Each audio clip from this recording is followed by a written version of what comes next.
So, tips and tricks. Number one, Apex has 14 different characters. Now it has Bloodhound, Gibraltar, Lifeline, Pathfinder, Wraith, Bangalore, Caustic, Mirage, Octane, Watson, Crypto, Revenant, Loba and Ramparts. Well, actually that's 16 technically. So, but each and every single one of them has a passive, tactical and ultimate ability. So for example, like Octane, he can heal naturally. He can also do a speed run and jump pad.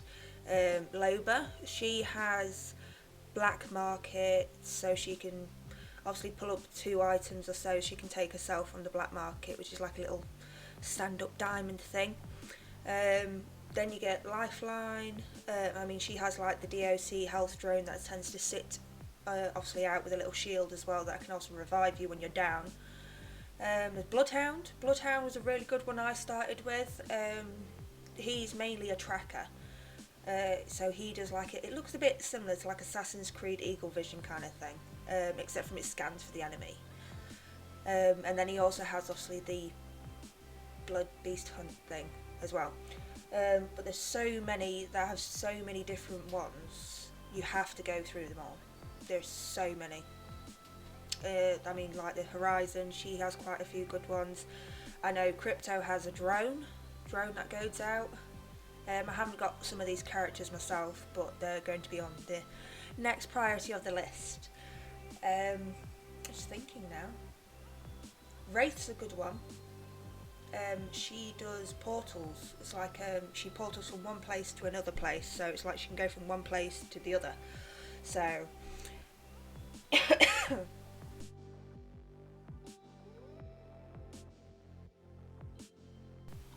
right, number 2, JumpMaster. Always stay together. I cannot exaggerate this enough. Now, I have been in enough games now, even as a noob, to turn around and say, mate, if you leave, I ain't following you, because it's just going to be irritating to try and fight through so many different people just to be able to find them.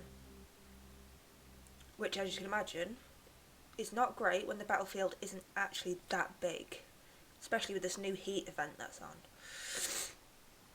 But always stay in a group, because if you end up splitting up, you'll end up dying, or you'll end up losing the rest of your group, and then they'll end up leaving before you can revive them as such, or res them, but they'll end up leaving, so you'll be on your own. And I'm sorry, but this is a type of game you can't do on your own.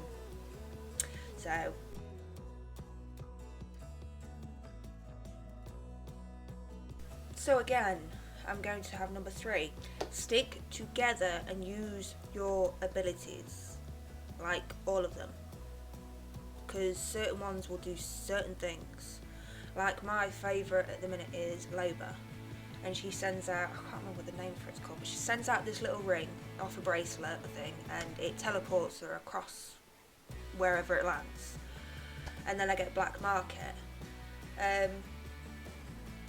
It's like, for example, if you're Bloodhound and you're running around with your team and you're not scanning for enemies, which is obviously your more of your tactical, I'd say, your tactical. Your ultimate ability on Bloodhound would be Blood of the Beast, I think it's called.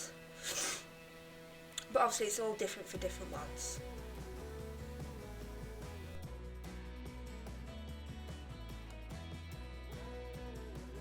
Right, my next tip, it would be pick your items carefully. Like, it's not all the bag space inventory in the world.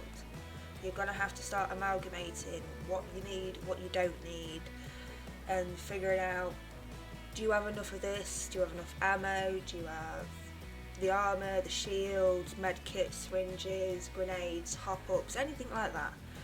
Make sure you've always got bag space for it. So you're going to have to micromanage yourself when you're running around. It sounds daunting at the time, thinking, oh no, I can't do it, there's too much to remember, but actually it's absolutely fine. You just got to remember, don't pick obviously the wrong ammo for your guns. Attempt not to pick up stuff that you don't need because other people might need it, like your teammates or other players. Yeah, that's about it really.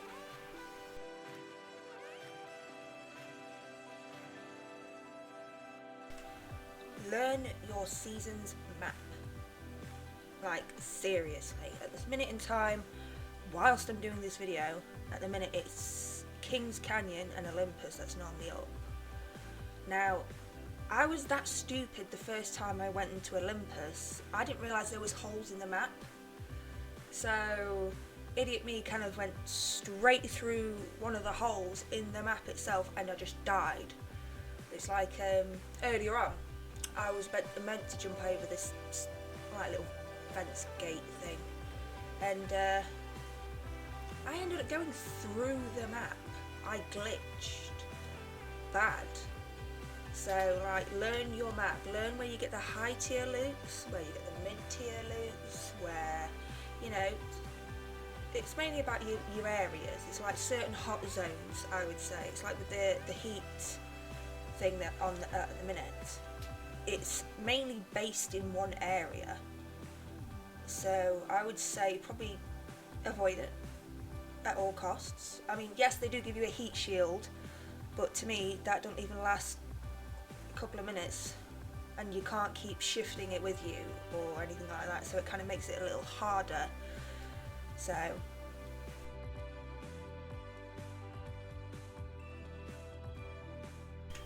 healing and reviving your teammates, which is a big thing, and if you don't do it, don't play the game.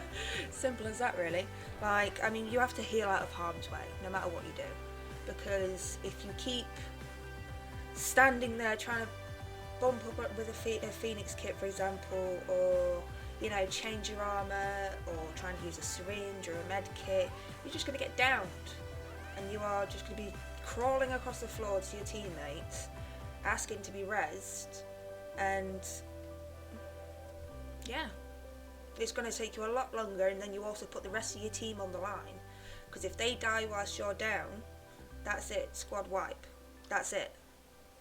So remember that, that's very important. Get out of the way before rezzing anybody or healing yourself. Take yourself out of that situation.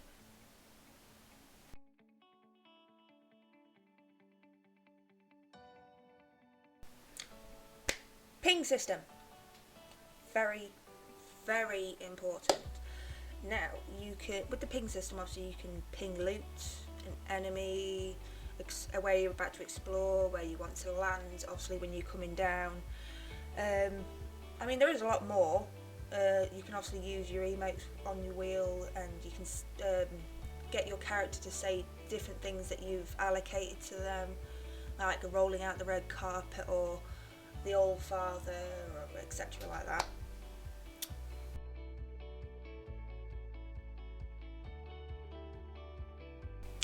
Right, onto the good one, loot, which I'm a pretty heavy looter, I've got to admit. I love my loot.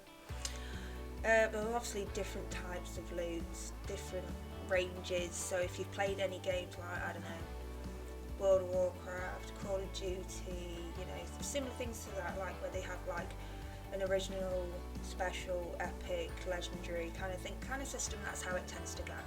So it's very, very much the same for this one, except for I've got some good things for you today, so you can take it away and think about it and remember it.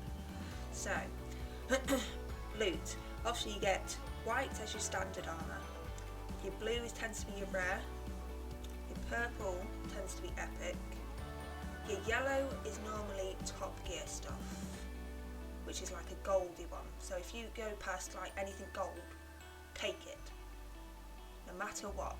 Just simple, it's simply, I mean, not if you don't need it, for example like a yellow energy source or whatever, or, you know, a clip, but that, no, not that. But, you know, if you need it, take it. The one thing I do, and you don't get to see a lot of in this game, is normally red gear, because it's normally made by the replicators, or it's normally come off a care package drop. But some of the things I do recommend for you to attempt to give a look out for, which is, this is the part. Yellow backpack. Basically what a yellow backpack does is when obviously you're consuming something or you have health or whatever, it cuts that time in half. So say it takes like 3 seconds to use a syringe and you stood there like that doing that thing with the syringe or whatever, it cuts half the time down. Helmet. Yellow helmet, obviously the gold helmet. Now, that's just a faster regen on your tactical and ultimate abilities, but it does come in handy, especially if you've, if you're on Octane or Lifeline, Revenant, anything like that. It's just, yeah, it's perfect for. Armour. Now, the gold armour stops you, well, it kind of shields you from it really. Kind of stops you getting finished, you know, with the finishing move that they end up doing when obviously you're on the floor and they decide to either kick you in the face or throw a knife at you or some stuff. That's what that kind of shields from, so it just stops them from finish moving you. Yeah. And then the digital threat scope. Now I love this scope. It might not be for some people, but it is fantastic. Just simply because it doesn't matter if you're bloodhound or not, it will start to highlight your enemies red. So it will be a lot simpler for you to be able to see where they are or where they're coming from.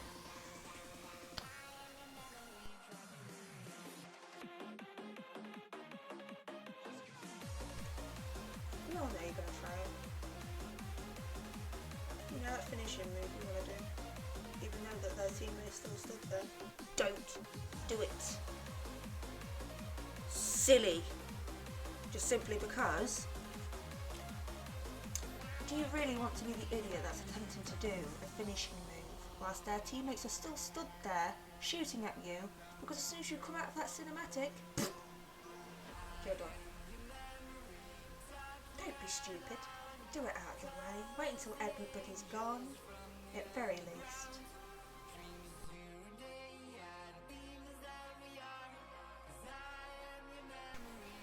The best part of the game. 0 fall damage. Like, I don't care what part you are jumping from of that map, as long as you don't go through the map, you're fine. There is no fall damage whatsoever, so that's one thing you don't have to watch out for. Obviously there's like the little balloon towers that you go to, which I do recommend using, especially if you're outside of the ring. Sorry, that's my cat laying up. Yes. But yeah, use the balloon towers to obviously get yourself up to the very top. Don't jump off until it lets you get in, well, until it drops you off anyway, because it'll drop you off, kind of thing, as soon as you get to the top. But don't jump off before you've reached the top, because you'll just end up jumping off, landing exactly where you started, if not worse. So.